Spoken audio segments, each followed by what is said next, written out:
اس کا یہ آئین اسی کے ہاتھوں انجام کو پہنچا، اور کہا جاتا ہے کہ صدر محمد ایوب خان کو، بلکہ یہ ایک حتمی بات ہے کہ اپنے آخری دور میں سٹروک ہوا، یعنی فالج کا حملہ اس پر ہوا، اور وہ جس ہاتھ میں اپنا ڈنڈا اٹھاتا تھا اس کا وہ ہاتھ کمزور پڑ گیا، اور یوں اس چیز کا یعنی سائیکولوجیکلی بھی ایسا اثر ہوا کہ ویسے بھی عوام کے اوپر سے جو اس کی گرفت تھی وہ کمزور ہو گئی، اور نیز جو اس کا ساتھ دینے والے لوگ تھے وہ بھی ارد گرد سے جھٹنا شروع ہو گئے، اور بالآخر اس کی حکومت کا خاتمہ ہو گیا۔ اگلا ہے جی 1965 کا صدارتی انتخاب۔ 1962 کے آئین کے تحت جنوری 1965 میں صدارتی انتخاب ہوا، جس میں اگرچہ امیدواروں کی تعداد 4 تھی، لیکن اصل مقابلہ ایوب خان اور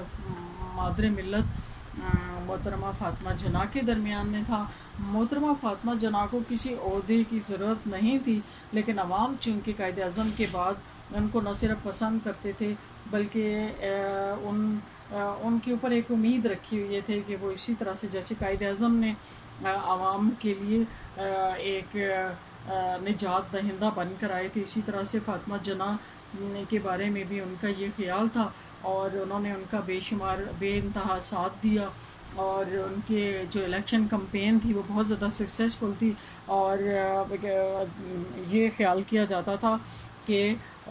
جیت جو ہوگی وہ محترمہ فاطمہ جناح کی ہوگی۔ لیکن ایوب خان چونکہ کیونکہ حکومت میں تھے، اس وجہ سے حکومت بھی ان کے ہاتھوں ایک کٹ پتلی بنی ہوئی تھی، اور جو ان کے ارد گرد لوگ تھے انہوں نے پھر ڈنڈے کے زور پر اور کچھ دھاندلی کے ذریعے ان کو کامیاب کروایا، اور محترمہ جو مادر ملت فاطمہ جناح ہیں ان کو ناکام کر دیا، لیکن ان کی ناکامی عوام کے لیے ناقابل برداشت تھی، اور عوام جو تھے وہ اٹھ کر کھڑے ہو گئے، اور ایوب خان کی جو قائم کردہ بنیادی جمہوریتوں کا نظام ہے ان پر انہوں نے تاکید کی، اور کھلا مکھلا کہا جانے لگا کہ اس نظام میں ایوب خان کے مقابلے میں کوئی بھی شخصیت کامیاب نہیں ہو سکتی تھی۔ تو اس وجہ سے عوام نے کیا کیا کہ اس کو پورے طور پر ریجیکٹ کر دیا، اور یوں ایوب خان کے اس دور کا خاتمہ ہوا۔ پھر بدعنوان انتظامیہ۔ ایوب خان کے دور اقتدار میں بیجا اختیارات کی وجہ سے افسر شاہی کو یعنی بیوروکریسی کو بہت عروج حاصل ہوا، اور افسر شاہی کے لیے بیجا اختیارات سے ملک کا باشعور تعلیم یافتہ طبقہ جو تھا وہ سخت نالاں تھا، اور ان کی افسر شاہی طبقہ بدعنوانی اور اوپر کی آمدنی سے اس قدر سرمایہ دار بن گیا کہ صنعت کاروں کے ساتھ گڑھ جوڑ کر کے صنعتی یونٹوں میں انہوں نے اپنے حصص خرید لیے، اور شانہ ڈاک پٹ کی زندگی بسر کرنے لگے، اور یوں اس وجہ سے پھر ایوب خان کی حکومت کی جو تھی وہ غیر مقبول ہو کر رہ گئی۔ اعلان تاشکند اگلا پوائنٹ ہے کہ 1965 کی پاک بھارت جنگ کی فائر بندی کے لیے، جیسا کہ میں نے آپ کو بتایا ہے، روسی وزیر اعظم نے پاکستان کے صدر اور بھارت کے وزیر اعظم کو تاشکند میں بلا کر جنگ بندی کے لیے ان کو کنونس کرنے کی کوشش کی، تو لیکن بھارت جو تھا، پاکستان کا یہ موقف تھا کہ کشمیر ایک مسئلہ ہے اور اسے حل کرانا چاہیے، لیکن بھارت کا یہ موقف تھا کہ کشمیر کوئی مسئلہ نہیں ہے، اور اس کو نظر انداز کر کے دونوں ممالک کے درمیان میں اچھے تعلقات قائم کیے جائیں۔ تو بظاہر یہ کانفرنس ناکام نظر آتی تھی، لیکن ایوب خان نے کیا کیا کہ ایک معاہدے پر دستخط کر دیے جسے تاشکند کا معاہدہ کہتے ہیں، جس کے حق میں نہ تو عوام تھے اور نہ ہی اس وقت کے وزیر خارجہ ذوالفقار علی بھٹو تھے، اور اس معاہدے میں یہ بھی اعلان کیا گیا کہ اس میں جو مسائل ہیں بھارت اور پاکستان کے درمیان، خاص کر مسئلہ کشمیر، اس کو حل کیا جائے گا، لیکن بعد میں اس کو نظر انداز کر دیا گیا، اور یوں اس تاشکند کے جو اعلان ہے اس کے بعد ایوب خان کی عوام میں مقبولیت بالکل ختم ہو گئی، اور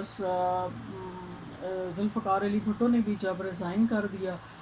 وزیر خارجہ کے عہدے سے تو ان کو جیل میں بند کر دیا گیا۔ جب جیل سے باہر آئے تو عوام کی تحریک کو لیڈ کرنے لگے، اور یوں عوام جو تھے وہ ایوب خان کی حکومت کے خاتمے میں کامیاب ہو گئے۔ اگلا ہے نواب امیر محمد خان کا استعفیٰ۔ مغربی پاکستان کے governor Nawab Amir Muhammad Khan of کالا پال جو تھا وہ بہت سخت قسم کا شخص تھا، اور اس نے لوگوں کو دبا کے رکھا ہوا تھا اور ڈنڈے کے زور پر جو تھا وہ لوگوں سے اوبے کرواتا تھا حکومت کے رولز کو۔ لیکن کیا ہوا کہ ایوب خان چند انتظامی امور میں اختلافات کی بنا پر ناراض ہوا اور نواب امیر محمد خان نے استعفیٰ دے دیا۔ اب اس کے استعفیٰ دینے کی دیر تھی کہ ایوب خان کا سمجھیں ایک دست راز ختم ہو گیا، اور لوگ جو تھے وہ اٹھ کر پر کھڑے ہو گئے جن کو اس نے امیر محمد خان نے دبا کر رکھا ہوا تھا۔ تو یوں عوام کا ریلا جب اس کے اگینسٹ ہوا تو ایوب خان کو اس نے استعفیٰ دینے پر مجبور کر دیا۔ پھر ایوب حکومت سے حواریوں کی بیزاری۔ ایوب محمد خان جسمانی اعتبار سے کمزور ہونے اور حکومت کی غیر مقبولیت کا احساس کر کے فوج، بیوروکریٹس، خوشامدی سیاستدان جو ارد گرد تھے نا، وہ آہستہ آہستہ اس سے پیچھے ہٹ گئے۔ یہ دنیا کا ایک دستور ہے کہ جب کسی کو عروج پہ دیکھتے ہیں تو اس کو پکڑ لیتے ہیں اور اس کو اوپر اٹھاتے ہیں، لیکن جب دیکھتے ہیں کہ کسی کا زوال کا ٹائم آئے تو اس کو چھوڑ دو۔ اگلا ہے جی امریکہ کی ناراضگی، کہ جب کیا ہوا کہ ایوب خان توانا رہے اور ان کی حکومت کو عوام کی تائید تھی، تو اس وقت امریکہ بھی جو تھا وہ ان کے ساتھ تھا۔ لیکن جب ایوب خان نے خارجہ پالیسی بناتے ہوئے چین کی طرف دوستی کا ہاتھ بڑھایا تو امریکہ ان سے ناراض ہو گیا، اور ایوب خان نے پھر ایٹمی توانائی کمیشن قائم کیا۔ تو یہ بھی امریکہ کی ناراضگی کا باعث بنا، کیونکہ امریکہ تو اپنے فائدے کی خاطر ان کو پٹھو بنا کر رکھا ہوا تھا۔ جب دیکھا کہ یہ ملک خود اپنے کل پرزے نکال رہا ہے تو پھر اس سے ناراض ہو کر بیٹھ گیا، اور ان کی ناراضگی کی وجہ سے بھی پھر کیا ہوا کہ ایوب خان کی مقبولیت میں کمی آ گئی، اور یوں امریکہ نے پش اپ کیا جنرل یحییٰ خان کو، اور جنرل یحییٰ کے ہاتھوں پھر ایوب خان کی حکومت ختم ہو گئی۔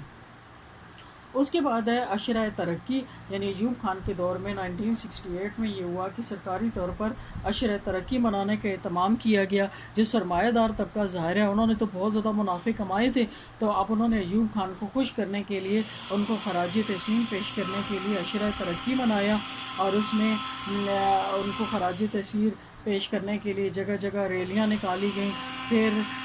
ایک ریل گاڑی کراچی سے خیبر تک چلائی گئی، اور اہم مقامات پر ایوب خان کے دور کی ترقی کے مناظر دکھائے گئے۔ اور جس دور میں یہ سارا کچھ ہو رہا تھا اس دور میں عوامی طبقہ اس قدر پس رہا تھا مہنگائی کے ہاتھوں اور چور بازاری اور بلیک مارکیٹنگ کے ہاتھوں کہ ملک میں کھانے کے لیے چینی تک نہیں تھی۔ تو جب عوام نے یہ دیکھا تو پھر عوام اٹھ کر ان کے خلاف کھڑے ہو گئے، اور یوں ایوب خان کی حکومت کا خاتمہ ہو گیا۔ پھر اس کے بعد ہے جی سیاسی پارٹیوں کی گول میز کانفرنس۔ ایوب خان جب عوامی تحریک نے شدت اختیار کر لی اور انتظامیہ اس تحریک کے سامنے بے بس ہو گئی، تو ایوب خان نے 26 فروری 1969 کو ملک کی تمام سیاسی پارٹیوں کی گول میز کانفرنس بلائی، مگر یہ گول میز کانفرنس اقتدار کی منتقلی کے طریقہ کار کو واضح نہ کر سکی، جس سے ملک کی حالت مزید خراب ہو گئی، اور خیبر سے لے کر چاٹگام تک ملک آتش فشاں بن گیا، اور قومی مسائل پر قیادت غیر سیاسی رویے کے باعث ملک خطرناک موڑ پر پہنچ گیا۔ چنانچہ 25 مارچ 1969 کو ایک اور مارشل لا گورنمنٹ نے پاکستان کے اقتدار پر قبضہ کر لیا، یعنی ایوب خان نے اقتدار مسلح افواج کے سربراہ جنرل محمد یحییٰ خان کے سپرد کر کے سیاست سے کنارہ کشی اختیار کر لی، اور یحییٰ خان نے تاریخی روایت کے تحت 1962 کے آئین کو منسوخ کر کے مارشل لا نافذ کر دیا، اور یوں پاکستان جہاں سے چلا تھا پھر وہاں پہنچ گیا۔